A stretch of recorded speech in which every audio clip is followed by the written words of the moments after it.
ताज्या बातम्यांसाठी MH41 news चॅनलला सबस्क्राईब करा आणि बेल आयकॉनला प्रेस करा. मालेगाव येथे पोलीस हवालदाराची गळफास घेत आत्महत्या.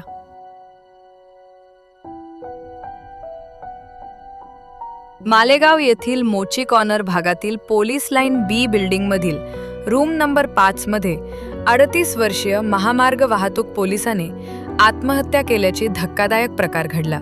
या प्रकरणी कॅम्प पोलीस ठाण्यात आकस्मिक मृत्यूची नोंद झाली आहे. घोटी येथे कार्यरत असलेले अशोक तुकाराम गावित 13 तारखेला त्यांची ड्युटी बजावून येथे आले होते.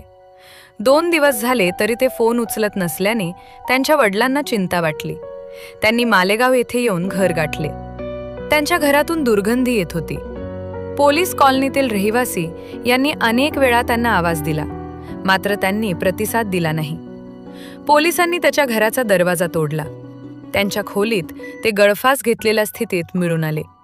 या प्रकरणी तुकाराम गावित यांनी कॅम्प पोलीस ठाण्यात नोंद केली आहे. पुढील तपास पोलीस हवालदार आहिरे करीत आहेत.